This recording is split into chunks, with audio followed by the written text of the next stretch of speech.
Bueno, buen día. Antes que nada, vamos a hablar un poquito de este mito que hay o de esta condena que hay hacia todo lo que son eh, o lo que somos las que leemos las suertes, las adivinas, las hechiceras, los y la condena de la iglesia y en qué se basa los falsos profetas. Cuando uno va a hablar del tema angélico, o uno usa el tarot sabiendo que no está haciendo daño absolutamente a nadie, lo que tenemos que, de donde partimos, es de la hermenéutica sobre la Biblia. ¿Qué quiere decir la hermenéutica? Yo tuve la suerte de poder asistir a un curso de teología. Siempre me apasionó. Mi primer libro fue la Biblia porque vivía en el medio del campo, no tenía televisión, y en la casa de los ingleses, el libro de cabecera es la Biblia. No hay un intermediario entre Dios y el hombre. Uno abre la Biblia y se guía. Y, por ejemplo, no hagas a los demás lo que no te gusta que te hagan a ti. Y yo agrego 2 puntos. No dejes que los demás hagan contigo lo que tú no harías con ellos. Esa es mi frase. Deje mover un poquito esto, a ver si... Ahí. Entonces, uno toma la Biblia y lo que siempre... Como yo desde niña tenía esto, desde muy pequeña, todo el mundo me decían, pregúntenle a Sharon. Sharon es mi segundo nombre. Pregúntenle, es mi tercer nombre, perdón. Pregúntenle a Sharon, o casualidad, nombre judío. Valle a orillas del Jordán, donde crecen las anémonas amarillas, o la rosa de Sharon del Cantar de los Cantares, que es la famosa altea. Es una hermosa flor. Permiso. A ver si subo esto un poquito, porque hoy ahí está. Entonces, este saber intuitivo a mí me ayudó tremendamente a los 42 años, que no creía para nada en lo que era un mazo de tarot, porque creía que todo el mundo sabía lo que era ver lo que iba a pasar. Pensé que era algo normal. Se perdían las cosas, yo era una niña y me acuerdo, me decían, pregúntenle a Sharon que saben dónde están. Mi primer nombre es Rose. Somos 9 hermanos, de los 4 quedamos 5. Y cuando se perdía algo, mi madre a todos nos puso 3 nombres. Leía mucho y se ve que el primer nombre es el del alma, el que mostramos al mundo. El segundo nombre es el del alma, Kirsten. Y el tercero es el nombre familiar. O sea que yo cuando me dicen Sharon, es entre casa, y Rose, que es más corto, con el apellido de mi madre, Green, Rose Green, es para trabajar. Porque como periodista decir Rose, Kirsten, Istal, Troye es demasiado largo. Y eso se los tengo que explicar. Porque el nombre, a mí me marcó tremendamente el nombre. A mí me decían judía hereje cuando vivíamos en la Argentina, un pueblo católico. Vivíamos en pueblos chicos realmente, ciudades muy pequeñas. Mi madre nos mandó a todos a escuelas católicas. Una forma de integración. Encima que uno es hijo de ingleses, habla mal el idioma, etcétera, etcétera. Y mi padre nos obligaba a la perfecta pronunciación y la dicción del idioma español, cosa que pudiéramos hablar en la lengua materna mía. Yo aprendí castellano a los 9 años, es oh my darling, good morning. No comíamos, sino hablábamos inglés en la casa de mi abuela, en la casa de mi madre. En el día de hoy se lo agradezco profundamente porque, en el día de hoy hace años que se lo agradezco profundamente porque ha sido mi fuente de ingresos o de trabajo, tanto como traductora, pero jamás les hablé inglés a mis hijos. Y ustedes me preguntarán, ¿qué tiene que ver esto con la adivinación, con el profetizar, con el saber, con el soñar sueños proféticos o premonitorios? Vamos a ir a leer algo que fue la base de lo que a mí siempre me desconcertó cuando se decía, ¡ay, andan de adivinas! Seguro que fueron a ver una macumbera, seguro que están haciendo, fueron a ver, te lo dijo una bruja. Entonces uno no solamente es bruja porque es suegra, cuando uno ya tiene hijas casadas o con pareja, sino que uno es brujo o bruja, dicen, la bruja de tu madre. Eso ustedes lo saben muy bien. Hasta que necesitan algo. Y ahí nos transformamos en algo útil, pero en tanto no servimos para nada, o seguro que todo lo que se respeta y se coloca en un pedestal o en un lugar de referencia, un arquetipo, la madre, la bruja, el sanador, el chamán, la chamana, las machí en Chile, luego son condenadas. Esa es la base de la antropología. Pero miren qué interesante.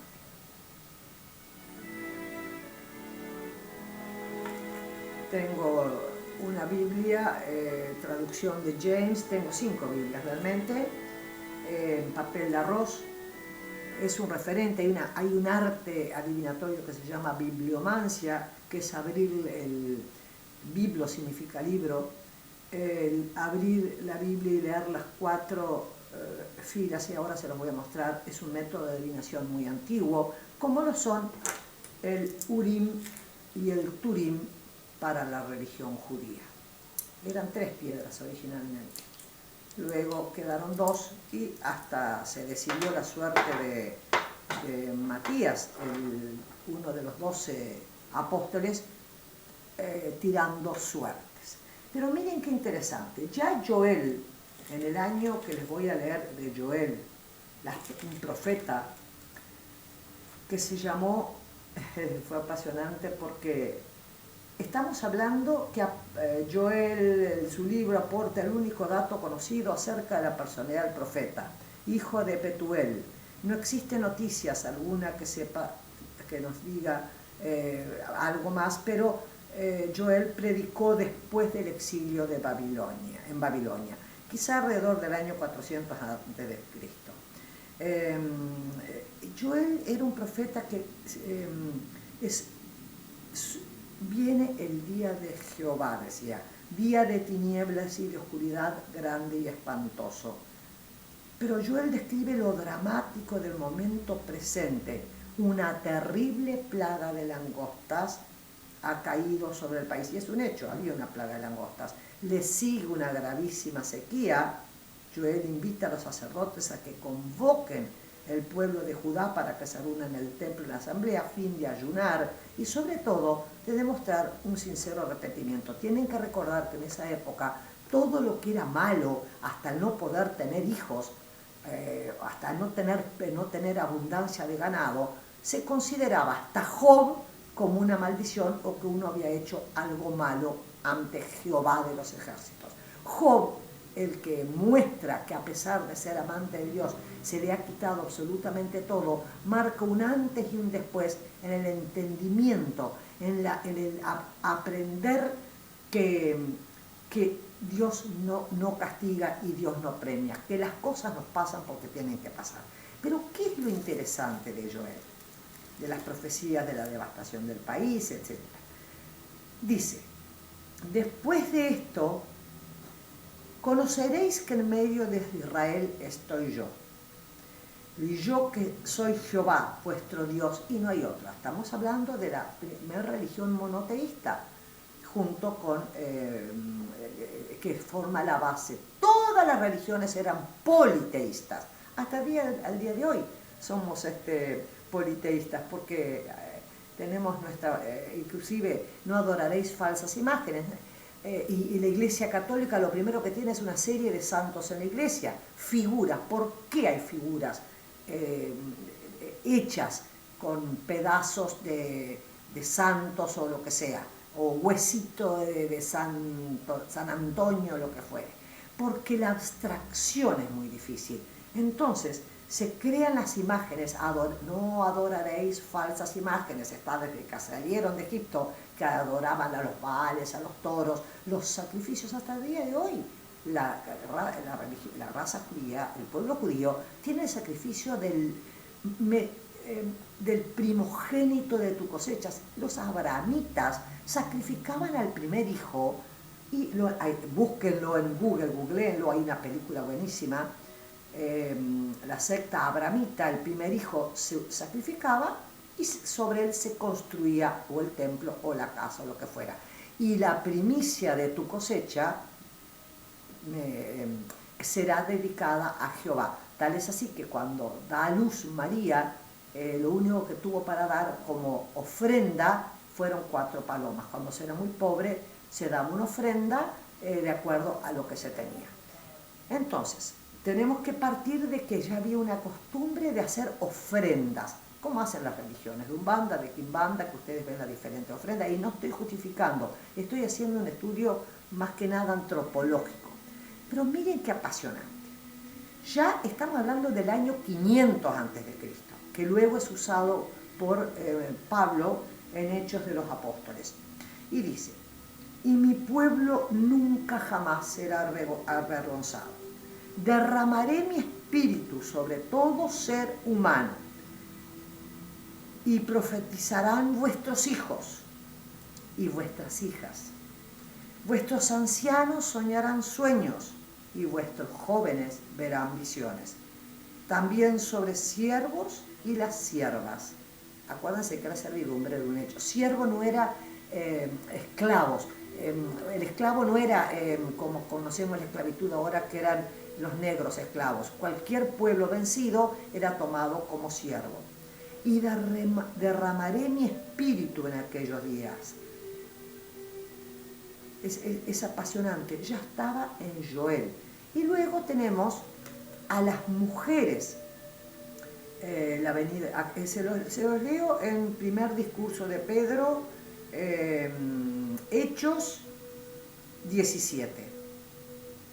En los postreros días, dice Dios, derramaré mi espíritu sobre toda carne, y vuestros hijos y vuestras hijas profetizarán. Y es exactamente lo mismo. Y se trata sobre los 3 dones del Espíritu Santo. Hay 3 dones del Espíritu Santo, dice en Hechos de los Apóstoles.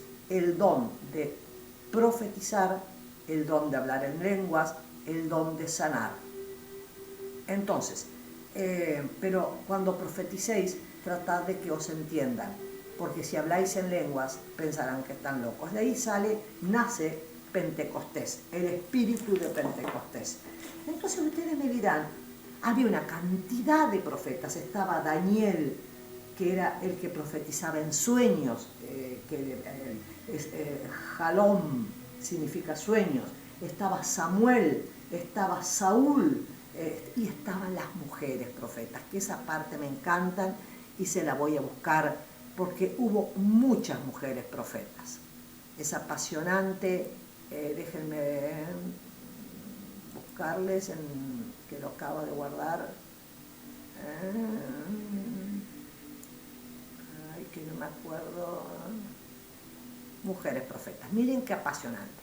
Acuérdense que los mismos hombres, los sumos sacerdotes, que eran los ocupados de cuidar el tabernáculo, la palabra taberna viene de tabernáculo, era precisamente el lugar donde se interpretaba el mensaje de los profetas. Entonces, la forma en que uno... ¿Qué quiere decir exegesis? El exegeta es el que toma una parte de la Biblia y la toma al pie de la letra y dice, siempre oramos por vosotros, damos gracias a Dios. Esto es el Nuevo Testamento, vamos al Viejo Testamento.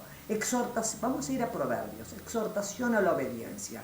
Hijo mío, no te olvides de mi ley y que tu corazón guarde mis mandamientos, que nunca se aparten de ti la misericordia y la verdad. Átalas a tu cuello, escríbelas en tu corazón. Confía en él, en Jehová, con todo tu corazón y no te apoyes en tu propia prudencia. O podríamos ir a los salmos, el canto de amor más hermoso que hay. El que habita el Salmo 91 es un salmo de protección. El que habita al abrigo del Altísimo morará bajo la sombra del Omnipotente. Él te librará del lazo del cazador y de la peste destructoras. Con sus plumas te cubrirá y debajo de sus alas estarás seguro. O podríamos ir a Crónicas, o podríamos ir a Deuteronomios. Volvimos pues y subimos camino de Basán, que es un relato de Deuteronomio, y dijo Jehová, pero me dijo Jehová, no había celulares, no había internet. Los profetas tenían línea directa con Dios, eso es un hecho. Estoy siendo irónica. No tengas temor de él, porque en tus manos lo ha entregado junto con todo su pueblo y su tierra. Harás con él como hiciste con Sehón, el rey amorreo que habitaba en Hesbón. Jehová nuestro Dios entregó también en nuestras manos. O sea que todo lo que eran victorias eran atribuidas a Jehová. Pero miren las mujeres profetas. Hulga es increíble. La palabra Nabí, que significa profeta, de ahí viene la palabra naibe o naipes, porque leían la fortuna. Por eso la Iglesia Católica, ¿por qué lo prohíbe? Porque hubo un momento en el que surgen los falsos profetas.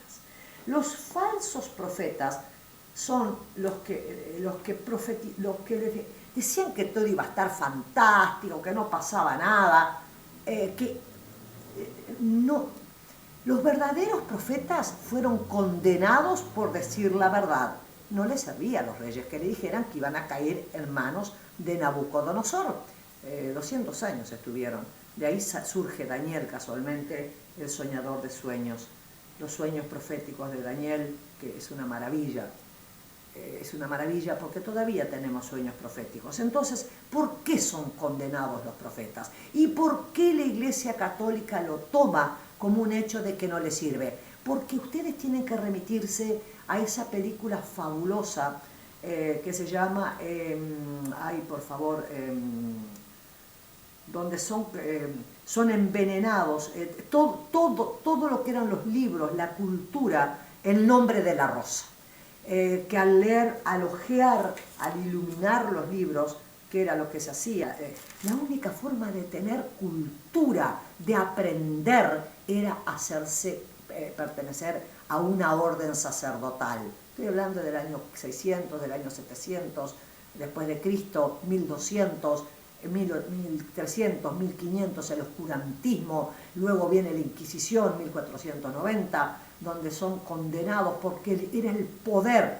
La Iglesia Católica tenía el poder. No les servía que de una Doña María, una yuyera, eran quemadas vivas. Miles de hombres y mujeres fueron quemados vivos por tener conocimiento. El conocimiento era condenado, porque el conocimiento, que es lo que está ahora tan ausente, porque los chicos no están yendo a la escuela, porque se ha desmerecido el conocer, el aprender, es el único capital que no nos pueden robar. Lógicamente lo puede destruir el Alzheimer, la demencia metabólica, pero es un poder, es la tercera pata de la mesa. Podemos tener dinero, podemos tener riquezas, salud, pero si no tenemos conocimiento, la teoría de Kant son las tres patas de la mesa para ubicarnos en el mundo. Y les voy a leer un poquito de las sacerdotisas. Volvemos a Nabí. Entonces Nabí, a Jesús se le decía Nabí. Hay una parte en la que dice Jesús, y cada vez que me disteis de comer y de beber,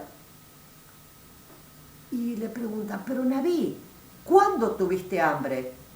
Cada vez que hagáis alguna de estas pequeñas cosas, me lo estáis haciendo a mí.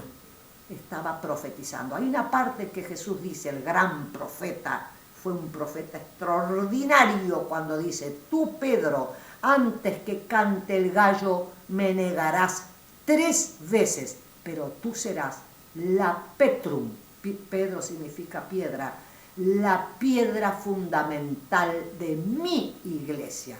Y fíjense lo que es el Vaticano. Y no estoy hablando mal del Vaticano, estoy diciendo que Cristo se ha de estar removiendo su tumba, si es que está en la tumba, cosa que dudo, porque para mí es una energía que nos rodea todos tenemos un Cristo interno, una conciencia noética, una energía crística, en que no necesitamos estar en contacto con lo crístico, como dice Teilhard de Chardin, para poder invocar la presencia, pero no podemos usar el nombre de Dios en vano.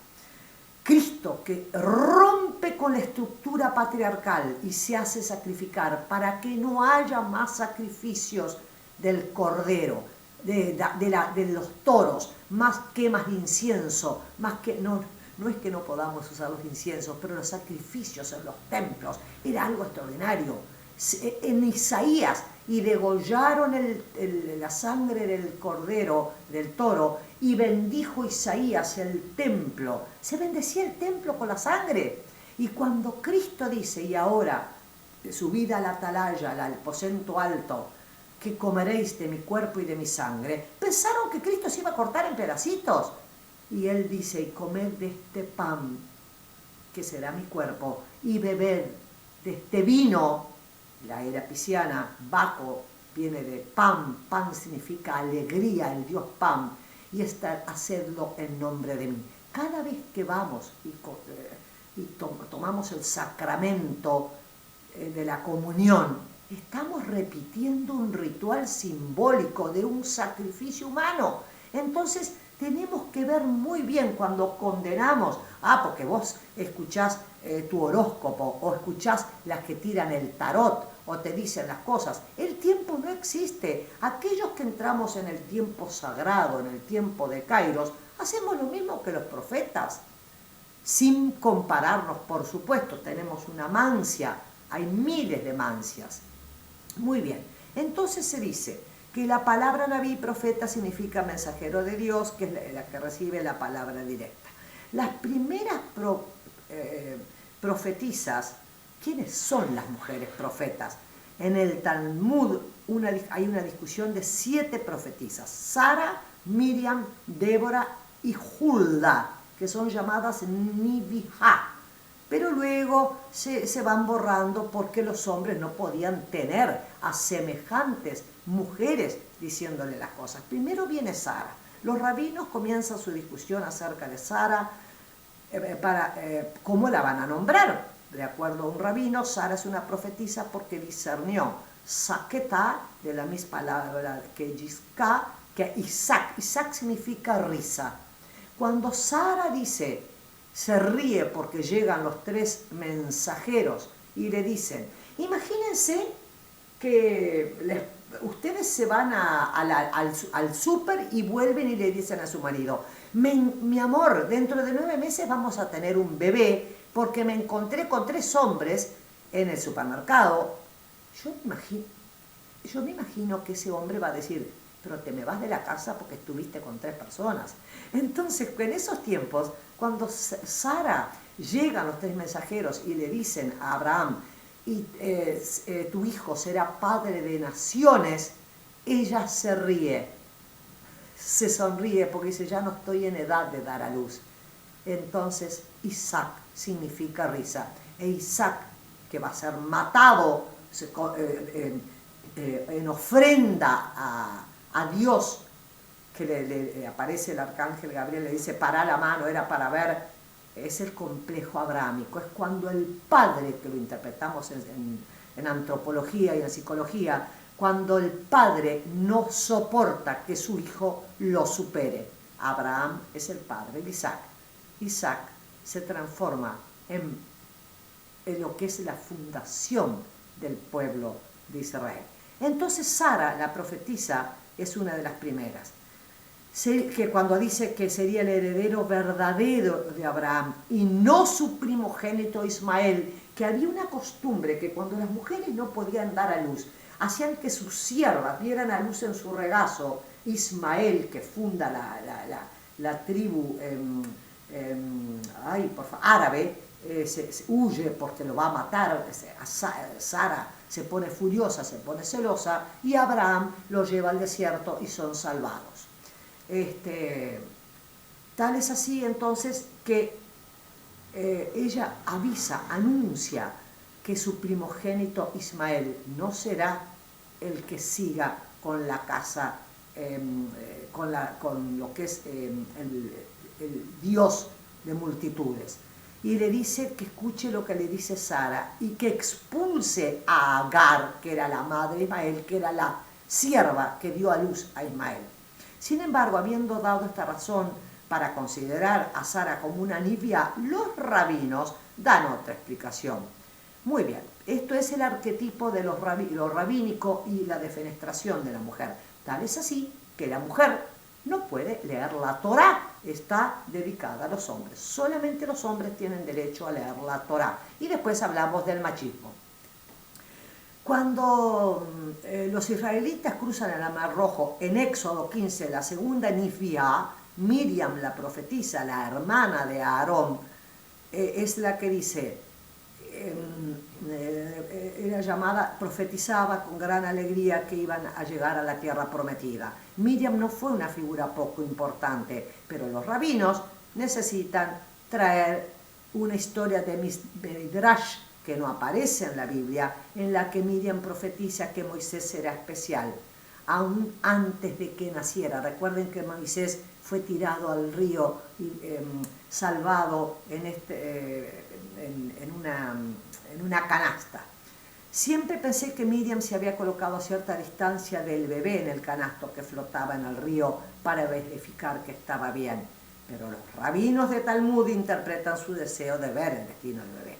Y les estoy leyendo realmente. Entonces, Miriam, cuando elige al faraón, llegó al río, inmediatamente toma al bebé y lo cría. Estamos hablando de la historia de José. De la historia de este niño salvado de las aguas.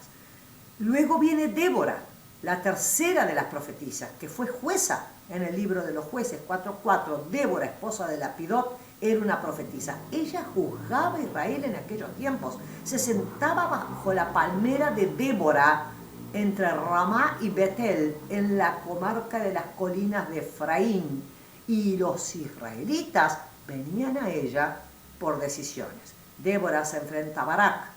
En uno de los pasajes, el espíritu más antipático al Talmud, los rabinos dicen que eso no es tal cosa, porque no se puede poner a una mujer como profetisa ni como jueza. Llegamos a Hannah, es hermosa. El judaísmo deriva toda su concepción y estilo de oración de los susurros. Se decía que estaba borracha. Hannah hablaba en susurros, decía palabras silenciosamente. Y dicen que no, porque Hannah lo único que quería era tener un hijo. Y decía, mi corazón exulta en el Eterno, mi cuerno es exultado en el Eterno, lo cual implica que la casa de Saúl, que fue ungida con un frasco de aceite, no tendría permanencia prolongada, y que sería la casa de David y Salomón, que luego serían ungidos para hacer la continuación, y los que traerían. ¿Por qué viene Cristo de la casa davídica? Porque cuando huyen, el libro de Ruth, tu tierra será mi tierra, tu hogar será mi hogar, Sarai huye y toma a su nuera y le dice, ve. Hay una ley judaica que se llama el Goel. Si una mujer no puede quedar embarazada por su marido, el hermano la tiene que embarazar. Como había muerto el marido de Ruth, se hace embarazar. Su suegra la viste, la manda al campo a darle de beber a Boaz. Boaz la embaraza y nace lo que sería el abuelo, el padre de David, que se llama, el nombre es, no me puedo acordar en este momento. Bueno, lo buscan en la Biblia. Y es así como que es Obed, de obediencia. Y es criado, cosa que nunca sucede, porque no hay cosa más increíble que una madre judía, es criado por todas las mujeres de la tribu. En un acertijo lingüístico, bla, bla, bla. Y ahora vamos a Abigail. Abigail en Samuel 25 es bastante sorprendente, porque Abigail es la que cuida a David para que no lo maten. David y Goliat, ¿se acuerdan de la historia? Entonces luego, así ustedes pueden buscar la historia de Abigail, y luego la historia que a mí me apasiona realmente es la historia de cuando hay una parte a ver si lo encuentro, en que se va a consultar uno de los antiguos, la falsa profecía, hasta acá. Miren qué apasionante. Saúl y la divina de Endor eran ya condenados, por supuesto, todos los adivinos, ya había salido la ley, y miren lo que pasa. Se los estoy leyendo directamente. Saúl y la divina de Endor.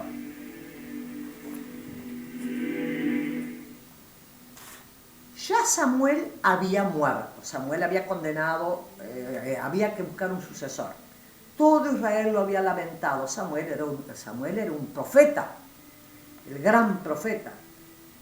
Entonces se reunieron pues los filisteos y vinieron a acampar. Entonces consultó Saúl a Jehová, pero Jehová no le respondió, no tenía línea directa con Saúl, no le contestaba ni en sueños ni en nada. Y Saúl quería saber, ¿seré yo el nuevo rey? Entonces, como no le contestaba, ni por Urim ni por Turim, le tiraban las suertes, le echaban las suertes y no había respuesta. ¿Y qué iba a hacer? Entonces Saúl le dijo a sus criados, buscadme una mujer que tenga espíritu de adivinación para que vaya a consultar. Sus criados le dijeron, aquí en Endor hay una mujer que tiene espíritu de adivinación. Espíritu de adivinación. Se disfrazó Saúl poniéndose otras vestiduras y acompañado por 2 hombres, llegó de noche a aquella mujer y le dijo, te ruego que me eches las suertes, que me adivines por tu espíritu de adivinación y hagas venir a quien yo te diga. Es decir, estaba invocando el espiritismo, estaba invocando el espíritu de Samuel. Quería que lo invocara. La mujer le dice, bien sabes lo que Saúl ha hecho, cómo ha extirpado de la tierra a los evocadores, a los adivinos y a los profetas. Él mismo había condenado porque no le decían lo que quería. Y tuvo que usar una divina. ¿Por qué pues me pones esta trampa para hacerme morir?, le dice la divina de Endor. Entonces Saúl le juró por Jehová, vive Jehová, que ningún mal te sobrevendrá. La mujer dijo, ¿a quién te haré venir? Hazme venir a Samuel, dijo Saúl. Al ver la mujer a Samuel lanzó un grito y dijo a Saúl, ¿por qué me has engañado? Pues tú eres Saúl. No temas. ¿Qué has visto?, le dijo Saúl. He visto dioses que suben de la tierra, dijo la mujer a Saúl. ¿Cuál es su forma?, le pregunté él. Un hombre anciano viene, cubierto de un manto, dijo ella. Y Saúl entendió que era Samuel. Y cayendo su cabeza, su rostro en tierra, hizo una gran reverencia. Samuel dijo a Saúl a través de la boca de la divina, ¿por qué me has inquietado haciéndome venir? Estoy muy angustiado, dijo Saúl, los filisteos pelean contra mí. Y Samuel respondió, ¿para qué me preguntas a mí si Jehová se ha apartado de ti y es tu enemigo? Jehová te ha hecho como predijo por medio de mí cuando vivía y condenaste a los profetas. Como tú no obedeciste la voz de Jehová ni atendiste el ardor de su ira, junto contigo Jehová entregará a Israel en manos de los filisteos. De repente cayó Saúl en tierra, cuán largo era. La mujer se acercó a Saúl y al ver que estaba muy turbado le dijo, tu sierva ha obedecido a tu voz. He arriesgado mi vida y he cumplido la orden. Te ruego pues que tú también oigas la voz de tu sierva. Pondré delante de ti un bocado de pan que comas, a fin de que cobres fuerzas y sigas el camino. Saúl dijo, no comeré. Pero sus siervos insistieron. Se levantó pues del suelo, se sentó sobre una cama. Aquella mujer tenía en su casa un ternero engordado. Enseguida lo mató, tomó harina, la amasó y coció con ella panes sin levadura. Luego sirvió todo esto a Saúl y a sus siervos, quienes después de haber comido se fueron aquella misma noche. Bueno, y luego Saúl hirió a sus miles y David a sus 10.000. Luego sigue, por eso de ahí viene la palabra filisteo. Eso ustedes lo buscan. Entonces ustedes me dirán, ¿de qué estoy tratando de hablarles realmente? de que cuando se dice, ay, vos, yo si tuviera que escribir un libro antes de morir, porque he plantado árboles, he tenido hijos, me falta escribir el libro, diría, no, que el título sería, yo no creo en esas cosas, pero me da hora, por favor. Y es increíble la cantidad de gente que yo atendía, ministros, políticos, hombres, mujeres, de toda clase social. Y por supuesto, a todo el mundo se le cobraba la misma tarifa. Nunca, jamás deben, porque sea el presidente de la República, cambiar su tarifa. Un médico no cambia su tarifa, o un terapeuta, o lo que fuere. Ahora está muy de moda, pero yo estoy hablando de 28 años atrás, cuando para mis hijos era una tremenda vergüenza porque era su madre, la bruja, a la que se le pedía ahora. Entonces, dejando de lado todo ese aprendizaje, ese haber vivido en carne propia, la condena, porque no hay cosa peor que te vengan a desglosar el alma. ¿En qué radica esto? En que las iglesias no están abiertas, porque cuando uno iba y se confesaba, uno hablaba con el cura, confesaba, tú no sabes, engañé a mi marido y robé de la tienda y he pecado. Bueno, reza 14 Padre Nuestros y paga el indulto. Entonces, yo no estoy hablando mal de la Iglesia Católica, sino del sistema. Uno iba y hacía exactamente lo mismo, se confesaba, tomaba la Santa Comunión y era limpiado de vuelta. Pero yo creo que a través de la consulta somos el interlocutor.